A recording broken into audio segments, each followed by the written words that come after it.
And welcome back to more Splatoon 2.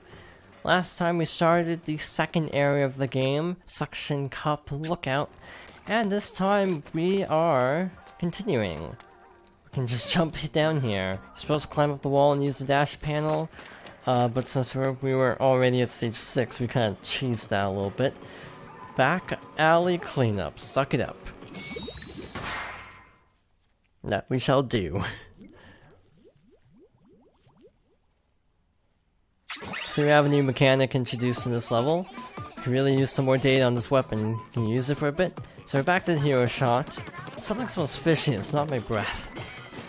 We have a new ally, another squeegee, but it's really huge and also kind of helps us because it takes out a lot of the enemies too.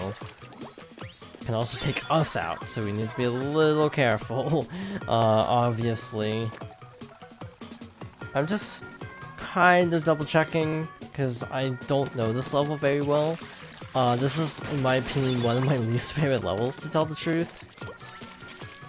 So, to be honest, I kind of don't know what I'm doing. So nothing here. Nothing on that side. I think it's right behind me. That's a problem. So we need to actually bait it into helping us, which is kind of a neat mechanic.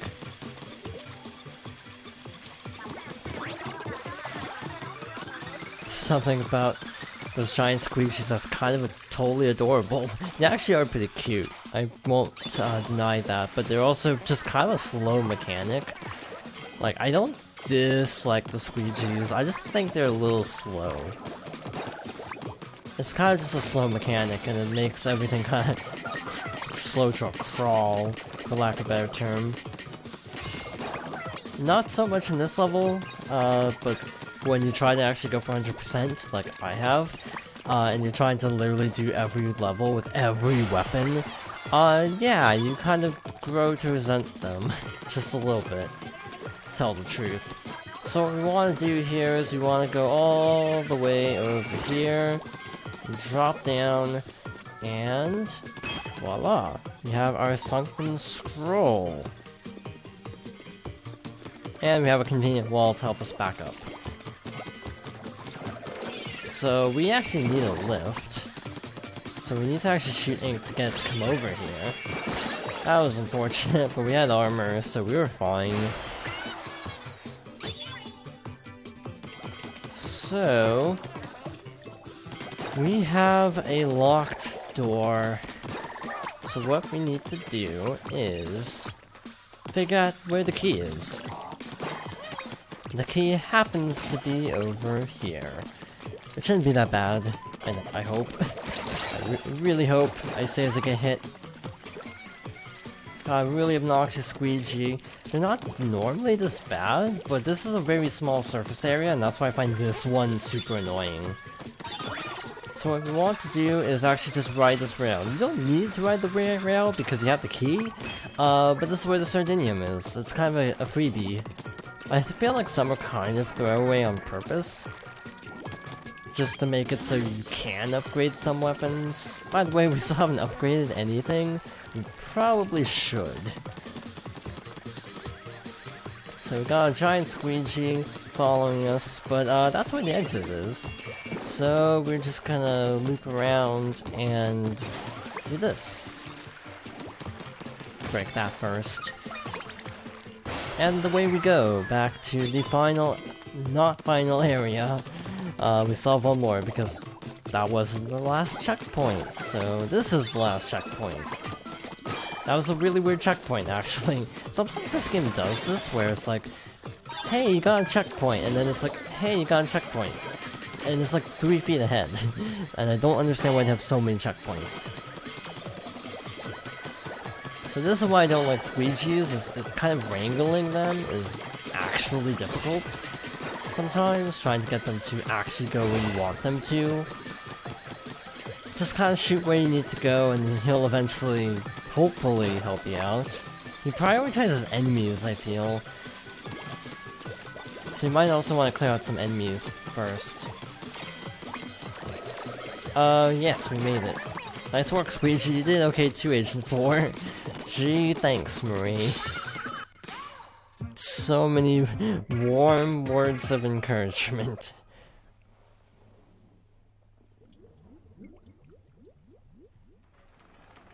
So, that takes care of that. Stage 7 done with the hero shot. Many travelers find themselves in Inkopolis Square at some point in their journey. Youth from far-flung seas gather in this colorful hub of comings, goings, meetings, and farewells. So, now we need to figure out where is, 8. I think I see it. 8 is up there, so we need to find a way up there. Looks like we need to... Oh, hi, Marie. Let's actually talk to you. Climb walls faster by matching B while you climb. Good advice. There we go. Number 8. I think this is almost it.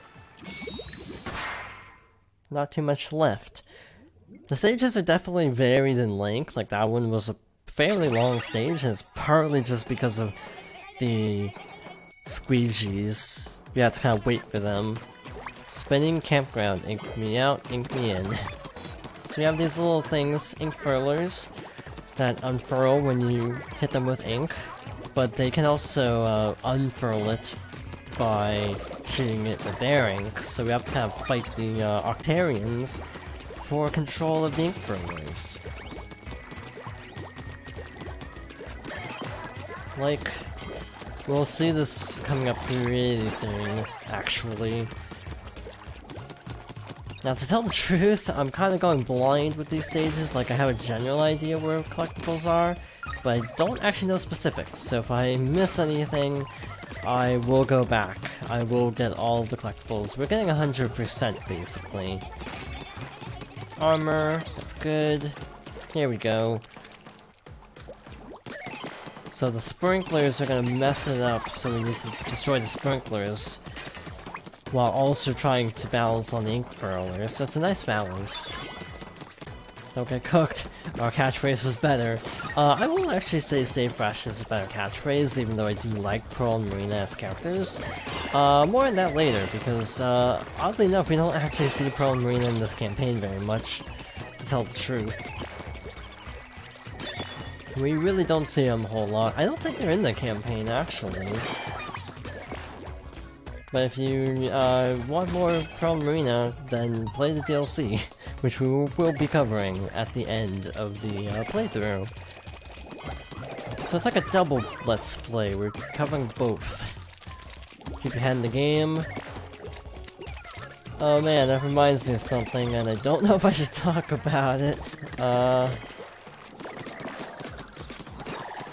Oh wait, that's get your head in the game, not keep your head in the game, so never mind. No reference. I mean, I said it, so I guess I did reference it in the end. So we have a bunch of ink furlers. This is actually not a bad level for the ink charger, just because you can hit a lot of things at once. There's the sunken scroll, so we're good to go. Good to go being a general term, because we're still fighting our way through this level. To make this look easy. Why, thank you. That's the nicest thing Maria's actually said to us so far. Because it's mostly been snark. Pretty sure I just saw the Zapfish. You can't shoot those shielded slobs from the front. Yep, we have to hit them from the side. And this is actually a cool little sequence. I wish ink furlers were in actual multiplayer maps. Like, I can't think of any cases of ink furlers actually being included in multiplayer, but I feel like they'd be an interesting mechanic to have. I think I see an ink furler up ahead. It's a cannon! Get on, hold ZL, and press ZR. So what we need to do is clear out literally everything. Like, literally everything. Because they will try to make the ink furler go back. And there are also sprinklers that are going to get in the way, so once everything is cleared out, we can safely shoot a rocket, and be good to go. Now, what I usually do on this is face backwards like this, just in case. In case you need to quickly shoot at it, and if it's like about to hit you. But that is stage 8. Why am I blanking on this? So now we have another cool stage coming up here. Inkopolis holds its famous card game tournament once a year. This year, first-time entrant Chalfonso appeared on the scene and promptly set about decimating the competition. He walked away with the first place trophy. Good for him. I like the little culture looks. So we need to get up there. We're gonna upgrade weapons a little bit later. There's not really a good time at the moment, to tell the truth. There we go. By the way, shooting Marie with ink will just hit her umbrella. I don't know why she's in a kimono, by the way. Interesting fashion choice. But anyway, Octoling Strike right in the reef. Now, the reef is actually a multiplayer stage, so like in the first game, you will occasionally have a level involving a multiplayer component. Octolings. Wait, that's a Mini-Zapfish. Apparently 8 Mini-Zapfish combined have the power output of one normal Zapfish. Seek out those pillars of light and recover the Mini-Zapfish. So these are very similar to the stages in the previous game. You have to collect the Zapfish, basically, while fighting off the Octolings. Good, we'll have all 8 in no time. Now, I'm gonna be a little real with you. These stages are gonna take a little bit, because we have collectibles in an open level. And there are actually things hidden inside ink, so like some crates will only appear when you get close to them. Which is fantastic, it's great. Totally not a frustrating mechanic. I say it extremely sarcastically. But we'll find everything, no problem. I hope. So yeah, I'm gonna be combing this level pretty thoroughly.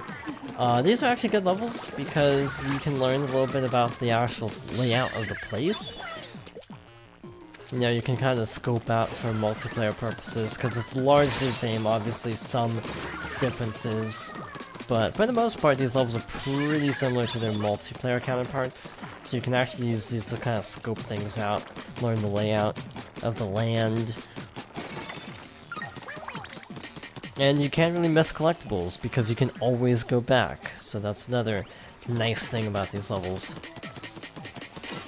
I need to upgrade really badly. See, that was hidden, and that is our sunken scroll. So we still need to find the other thingy. We have an ink bomb special, but I'm actually not going to use it. So we can just sort of spam splat bombs with this, which is nice, but I kind of want to save it for Pyrex, to be honest. Same with the armor. So these are not in the regular stage, these are just to help you get around, basically. And, okay. By the way, their AI is actually not very good. So, you're not gonna usually have too many problems fighting off the Octolings.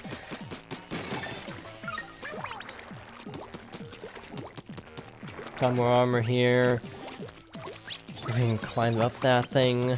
So, where the frick is the Sardinium? I legitimately cannot remember.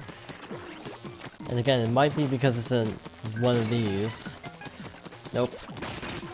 Not in there. Not in here. Where is it? These levels go a lot faster when you're not going for collectibles, for obvious reasons. I think that crate was under the ink, so that's probably special or not. Well then. So, where is this thing? We have 3 more to go.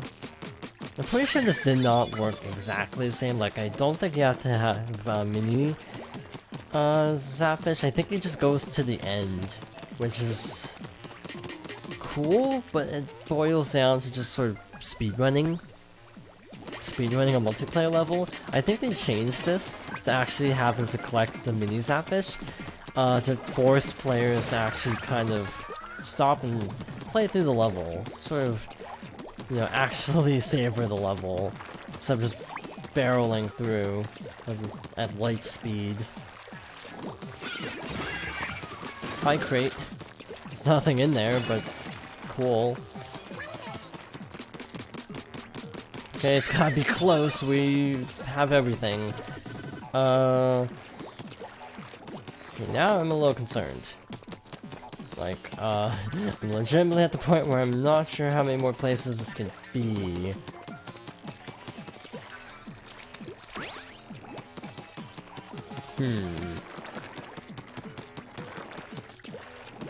Interesting. Where would this be?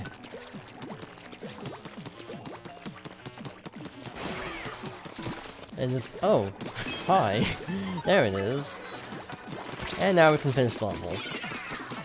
Hurrying to avoid death, and we made it. Right in the reef. Actually, 5 minutes is not bad. I kind of expected that to take longer, to be honest. Another 3 levels down. Not too bad. And that opens up the boss stage. And this is actually, I think, one of the first bosses revealed for the game.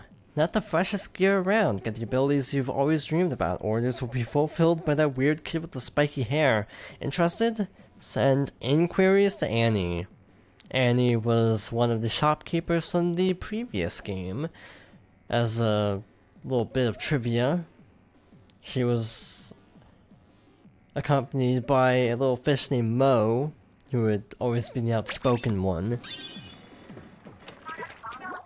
Boss Kettle's open, get ready. Get ready we shall, in the next part. So, thank you for watching, and I hope you join me next time for more Splatoon 2.